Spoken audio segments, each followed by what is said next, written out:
देवी यह भी ध्यान रहे कि यदि दानवलोक वासियों को इसका पता चल गया तो वे आपको ये व्रत नहीं करने देंगे।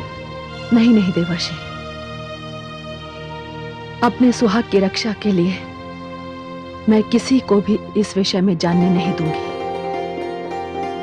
तो फिर मुझे आज्ञा दीजिए। प्रणाम देवर्षि। नारायण नारायण।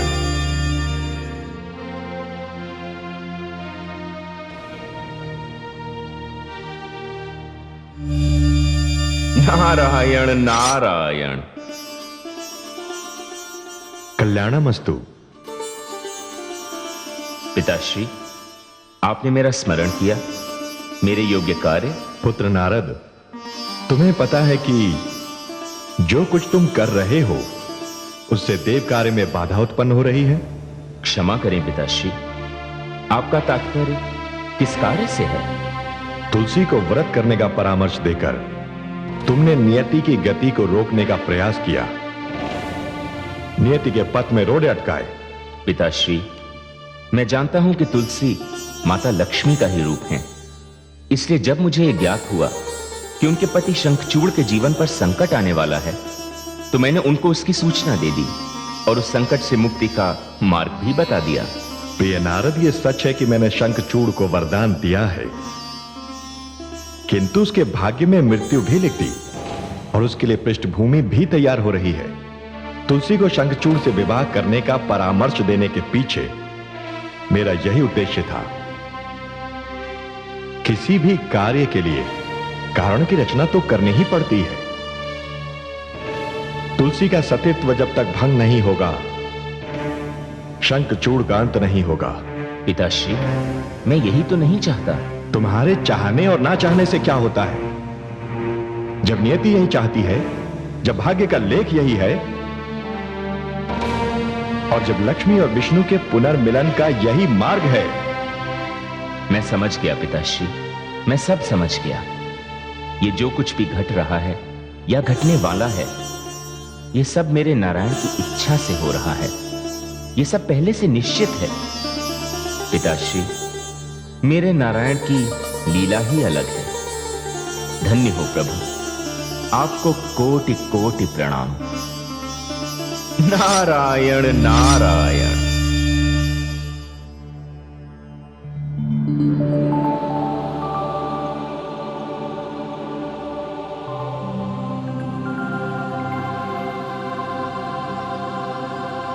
हे देवी भुवनेश्वरी, ये समस्या तो उलझती ही जा रही है। इन परिस्थितियों में, इन दानवों के बीच क्या तुलसी अपना व्रत पूर्ण कर पाएगी? क्यों महादेवी, आपको ऐसा संदेह क्यों हो रहा है? हे भुवनेश्वरी, ये तो सभी जानते हैं कि दानव भगवान विष्णु के विरोधी हैं। पता नहीं दानवराज शंखचूड़ तुलसी की बात मानेंगे या नहीं। उनकी अनुमति के बिना तो व्रत नहीं कर पाएगी ना।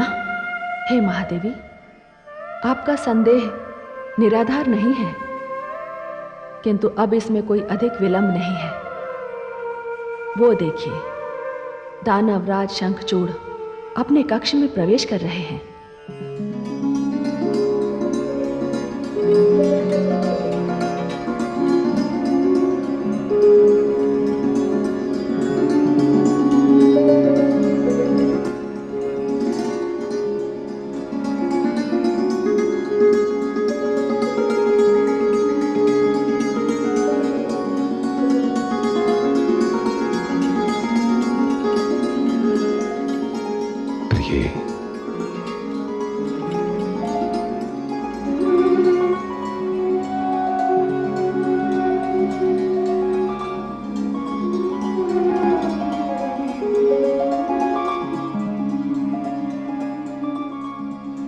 प्रिय तुलसी,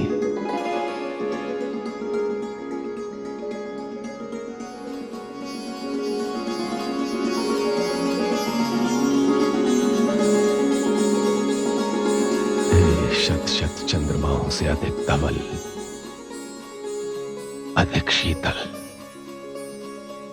हे मनमोहिनी, आपको प्रकृति रूपी कवि की सुंदर रचना कहूं या देवताओं के वेद की कोई ऋचा? बस बस। इच्छा हो रही है कि इस रात्रि में आपके साथ रथ पर कहीं दूर निकल जाऊं, जहां वन हो, कोई झरना हो, दुग्ध शीतल चांदनी हो, हम हो और एकांत हो। मैं चलूंगी स्वामी, आपकी आज्ञा सिर आंखों पर अवश्य चलूंगी, किंतु आपसे एक विनती है। कैसी विनती? मैं दानवलोक का महाराज हूं और आप दानवलोक के महाराज की हृदयेश्वरी हैं। विनती नहीं, आदेश दीजिए। स्वामी, मैंने आपको अमर करने के लिए एक व्रत करने का निर्णय लिया है। यदि 6 मास तक हम पति पत्नी नहीं,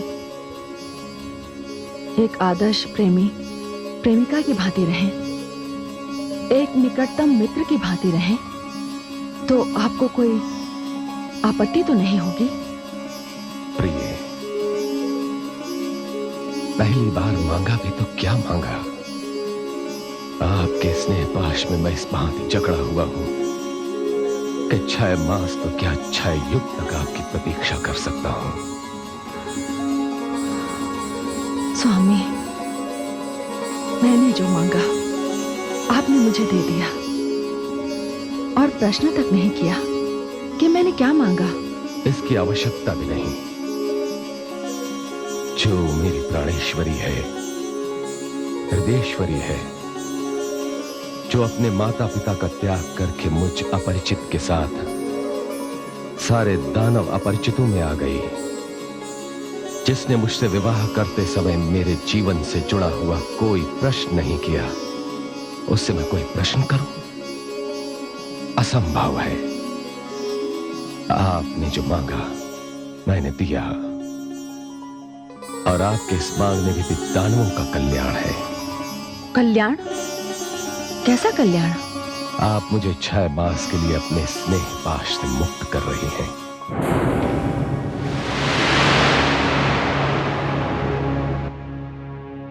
अब मैं इन्हीं 6 मासों के भीतर अपनी प्रतिज्ञा के अनुसार सारी सृष्टि पर दानव लोक की विजय पताका फहरा कर दिखा दूंगा।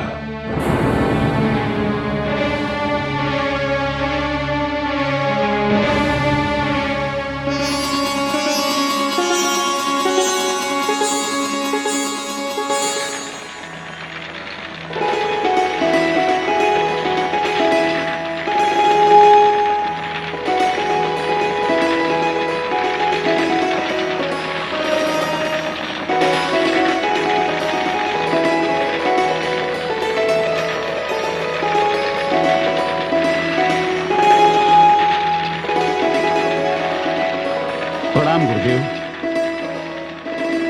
गुरुदेव, महाराज शंखचूड़ युद्ध पर जाने से पहले आपसे आशीर्वाद प्राप्त करना चाहते हैं। मैं आप ही की प्रतीक्षा कर रहा हूं। आइए।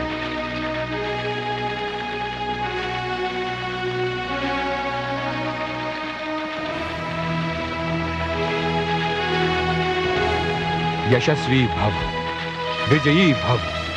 विराजिए।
वत्स शंखचूड़, ये मंत्र से अभिषिक्त शस्त्र है। इस शस्त्र के समक्ष देवताओं के सारे अस्त्र शस्त्र तेजहीन हो जाएंगे।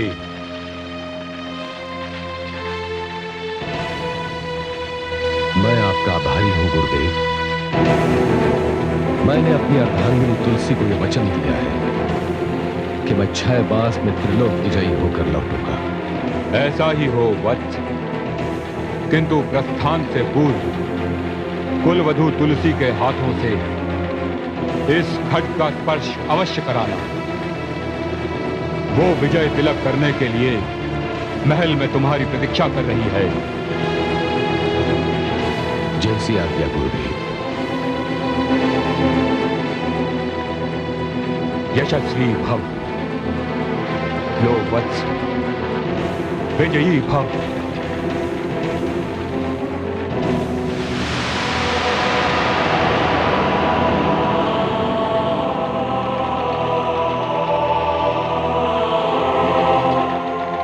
पिताश्री, अब 6 मास के पश्चात ही आपके दर्शन होंगे।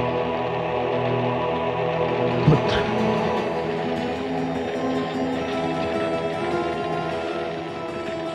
विजयी भव पुत्र।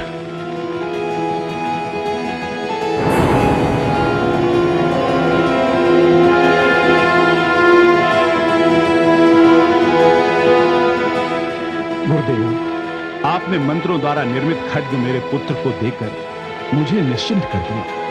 फिर भी मैं पिता हूं। मेरे मन में महाराज दम्भ, आप निश्चिंत रहिए। वत्स शंखचूड़ को वरदान है, जब तक उनकी पत्नी का सतीत्व भंग नहीं होता उसे कोई नहीं मार सकता। और संसार में कोई भी प्राणी, यक्ष, गंधर्व, दानव, देवता, कोई भी ऐसा नहीं है जो कुलवधू तुलसी के सतीत्व के तेज के आगे टिक सके।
हे स्वामी, मेरी कामना है कि आप विजयश्री प्राप्त करके लौटें।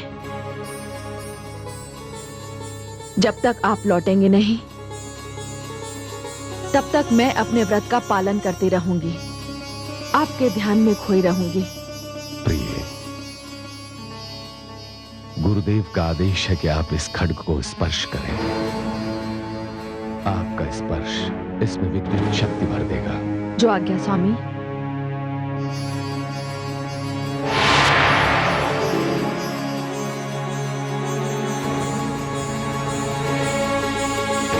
स्वामी, पूरे 6 मास तक मेरी दृष्टि द्वार पर लगी रहेगी। यहाँ केवल तुलसी का शरीर रहेगा। उसका मन, उसकी आत्मा, उसके प्राण तो आपके साथ जाएंगे। प्रिय, मैं भी तुम्हारी छवि नेत्रों में बसाकर तुम्हारे इस पावन तेजस्वी मुखमंडल को अपने हृदय में अंकित किए जा रहा हूं। विदा दो प्रिय। स्वामी, मैं अपने नेत्र बंद कर लेती हूं। आप कृपया अपने कर्तव्य पालन को जाइए। आपकी यही स्मृति मेरे नैनों में बंद रहेगी।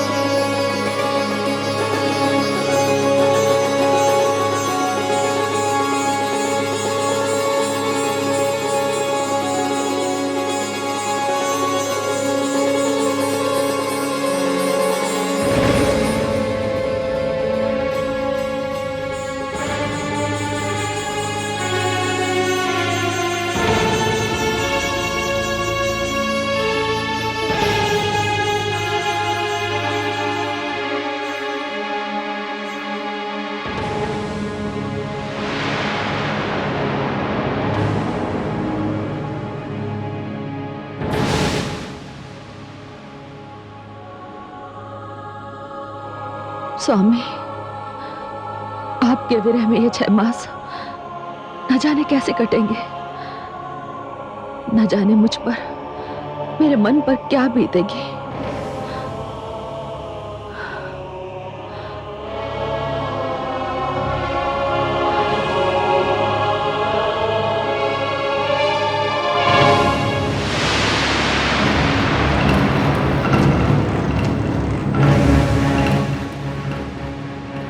पुत्र शंखचूड़, कौन है आप देवी? मैं महाराज धर्मध्वज की पत्नी और तुलसी की मां हूं। आइए, स्वागत है आपका। मैं तुमसे एक निवेदन करने आई हूं। निवेदन नहीं, आदेश दीजिए। पुत्र, तुम अपने इस अभियान को रोक दो। ये आप क्या कह रही हैं माताश्री? उस अभियान को रोक दूं जो मुझे त्रिलोक विजयी बनाएगा? उस अभियान को रोक दूं जिससे असुरों की विजय पताका तीनों लोकों पर फहराएगी, जिससे देवलोक मेरे अधीन होगा। पुत्र, अभी तो तुम्हारा विवाह हुआ है। मेरी पुत्री के हाथों की मेहंदी भी अभी तक नहीं सूखी है।